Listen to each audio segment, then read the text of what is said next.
What's up, everybody? Hope you're having a good day.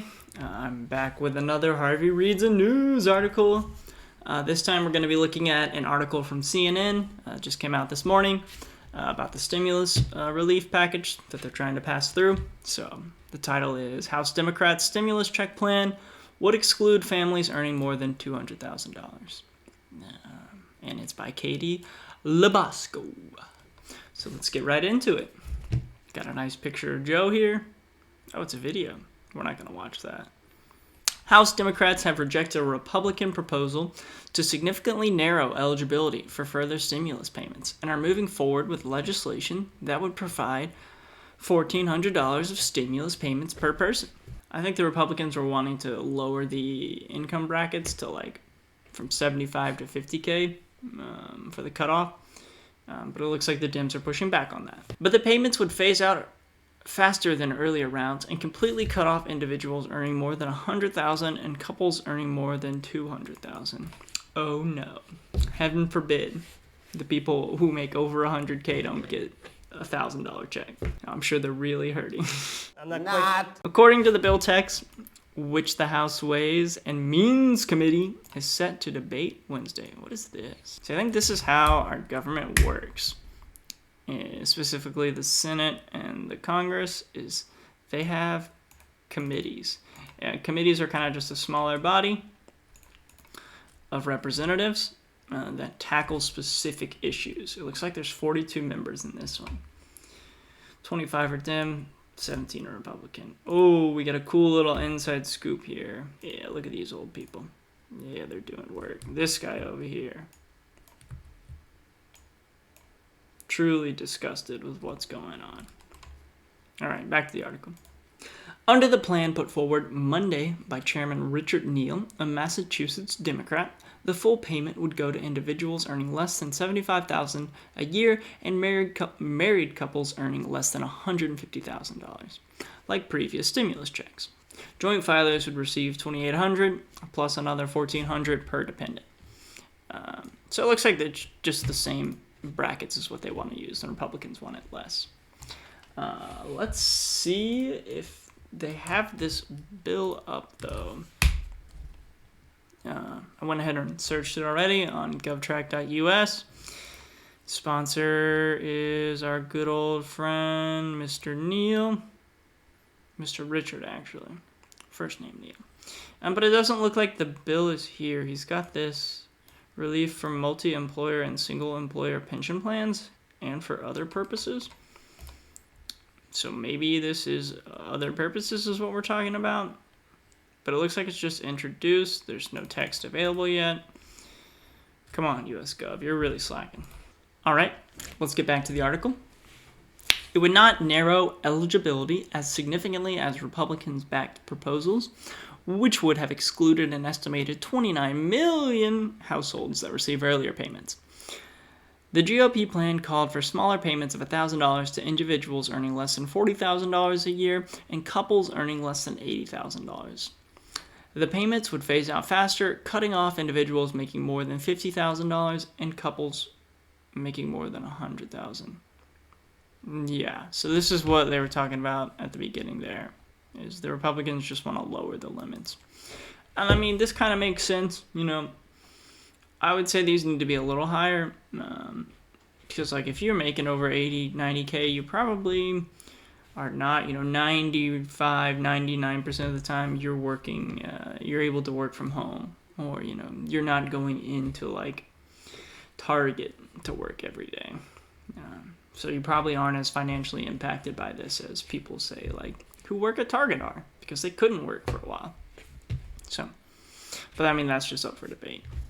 It's really hard to specify who gets these payments because the way the federal government sees everybody is based on your income bracket. So we'll take a little side quest here. This is an article by NerdWallet, a really cool resource for just taxes or financial information. And they have the 2020 federal income tax brackets. These change based on who is in office or what the current legislation is on taxes. And I'm going to put a little graphic up over here to show how this works. It's kind of confusing, but basically these rates are only for the money earned within these brackets. So like if you make 85K, not all of it is taxed at 22%. You know, if you make 85K, then some of it's taxed at 12% and some of it's taxed at 10%. And it just kind of adds up as you go down the line. And that was kind of confusing to me at first, but it's what we call a progressive income tax. So I'm going to toss up a little visual to just better illustrate how these tax brackets work, because they're a bit confusing. As you can see here, you know, initially in the 0 to 10,000 you take 10% of that income, but when you go to the next tax bracket, you know, the 10K to 40K, the original 10K stays at 10%, and the next $30,000 is taxed at 12%. You just kind of add them together. So that's what they're saying right here. And same thing here, you know, 40K to 85K, you add all of this tax income, or I guess you add all of the income that was taxed here, and then you take, you know, what is that going to be, $45,000, 22% of that, and then you add that onto that. The visual will kind of illustrate that, just because this was hard to understand for me when I initially saw it. All right, let's get back to the article. So, after meeting with Republicans last week, President Joe Biden indicated he was open to lowering the income thresholds. On Sunday, Treasury Secretary Janet Yellen, she's yelling, told CNN that the president is willing to work with Congress to find a good structure for these payments. Biden has said he would like bipartisan support for his $1.9 trillion COVID relief bill, but wants to get money into the pockets of struggling Americans as soon as possible. Well, this is kind of an oxymoron here. He wants bipartisan support, which means it's going to take longer, but he also wants to get money into the pockets of Americans as quickly as possible. You know, according to them, they were supposed to do this way back when, on like the 15th or 18th, you know, after he got elected. But that's just politics for you. So, Democrats in Congress are moving forward with legislation with a legislative procedure known as reconciliation that will make it easier to pass a bill without Republican support. So I think this basically means the Dems are going to try and go back to the previous year's budget, or this year's budget, and add in the payments to the budget so they don't have to make an amendment to the budget. So who knows? We'll see. But for the Senate to pass the bill, Democrats will likely need the vote of Senator Joe Manchin. Or is it Manchin? I don't know. A key moderate West Virginia Democrat. He has also suggested that a new round of stimulus payments should be more targeted than earlier rounds.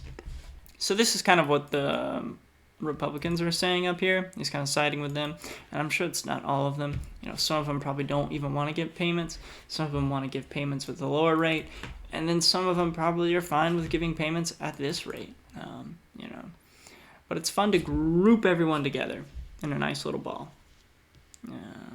So it looks like he's in the group of, you know, more targeted payments, which I think makes sense. Again, there's a lot of people who are able to work from home during the pandemic, and they have not been really financially affected by it, whereas other people, like people who work at Target or people who work in the service industry, are super affected.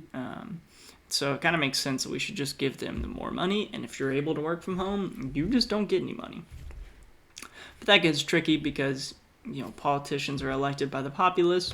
If you don't give everyone money, then some of the people you don't give money to could just not vote for you next time. So this is really catch-22. It would be good for society to have targeted payments, but it really wouldn't be good for the politicians to have targeted payments. So